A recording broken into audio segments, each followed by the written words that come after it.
Ladies and gentlemen, welcome to the Background Football Podcast. Ladies and gentlemen, welcome back to the Background Football Podcast, and I'm here again with another weekly roundup. And today we're talking about the weekend's games that have just gone. So we'll start off on the Saturday games. Man City losing again to Brighton. That's 4 games on the bounce that they have lost. I think it's their worst run under Pep, certainly, but I think in it's 12 years or something. So 4 in a row. I mean, they've got injuries, yes. I mean, they've got some youngsters in the side. Their centre-back, Simpson Pusi. I don't know if that's how you pronounce it, but so obviously they've got youngsters in and around the team, but to be honest, there's not really too much excuse. And injuries, yeah, it does play a big part, but when you're City and you've spent all the money, you know, you've spent millions and millions on new players every window. I mean, their back line, they still had like £80 million Guardiola, Rico Lewis, and you know, they've got experience and quality, and I mean, realistically, they're still in it. They're not going away anytime soon. We all know what they're like. They'll probably go on a run now and win every single game until the end of the season. So, you know, it's not the end of the world. I mean, I think they'll bounce back because Pep and his teams, they always do.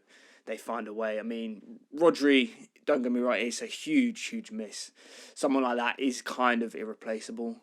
You can't really have a backup to Rodri who is as good as him, because no one who is as good as him is going to sit on the bench.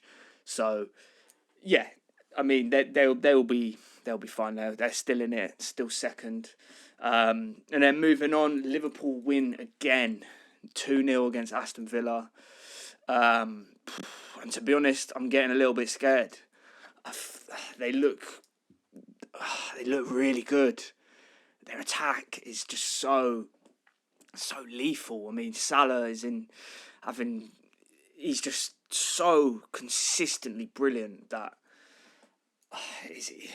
he's going to spearhead them, I think. I mean, they've had a easy-ish start.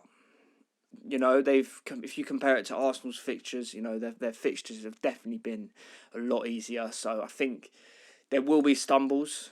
They will get injuries at points to key players, probably. I mean, it happens to every team, and it will most likely happen to them as well. Can they maintain it?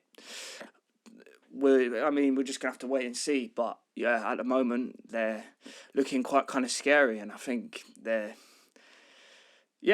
we're just, only time will tell. Moving on to Sunday games, Spurs lose to Ipswich. And, yeah, I found this fucking hilarious. They beat Villa last week quite convincingly, and then they go and lose to Ipswich. It's quite Spursy. I love it. It's great. And, yeah, gave Ipswich their first win in the Premier League since coming back up. So brilliant result for Kieran McKenna and his Ipswich side. Can they kick on? Yeah, hopefully. I want them to stay up. It'd be great if they could. Yeah, if they could stay up. Because I like seeing all these the kind of lesser teams establish themselves in the Premier League, and I hope they can maintain the position of being in the league. And then moving on to Arsenal versus Chelsea. It was a good game. I thought it was a good game. Quite scrappy at times. Both teams had periods of joy. A draw was probably a fair result. Both teams had chances. Like, Arsenal could have scored right at the end. Gusto missed a header in the first half. Both keepers made a few saves, I think. But overall, draw was probably a fair result. And Arsenal dropped more points in the title race. A lot of fans saying it's over. I'm not convinced that it is. I think there's still a long way to go. We're not even a third way through the season. A lot can change. And it was some promising signs having Odegaard back. He makes us so much better. He makes us so much better. The way he leads the press, the way we just look a lot more balanced with him in the side. And yeah, having him back is a huge. It's a very good thing for us. And yeah, I think we need to kick on now. We really need to kick on. I would have loved to have got the win, but a draw is not the end of the world. You know, Chelsea are a good side. They're a good side, so they play some good football. They've spent fucking billions on so many players, so you know they should have quality. And for them, I thought Neto played well. Obviously, it was a great goal. They need to keep him fit because his injury record at Wolves was not great, so they need to keep him fit. But yeah, no, they probably just about deserved the point. Yeah, but there's still a long way to go for Arsenal. But now we need to win every single game until at least Christmas. Hopefully, close the gap on Liverpool/City. And you know, if we're going into the new year and we've climbed it, we've reduced the deficit to like 5 points or something like that. Like we're still in it, and that's not unthinkable. You know, Liverpool will drop points at times. City have shown that they will drop points. So, I mean, we will drop more points as well against tough teams or against. I mean, anyone can beat anyone in this league. You know, there's not really any easy games. So, yeah,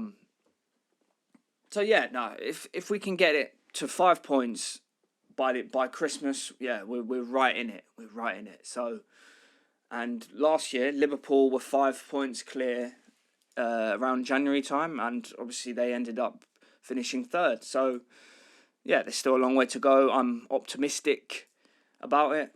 But yeah, I think, yeah, so international break now, which is fucking annoying. I hate the international break. It's pointless.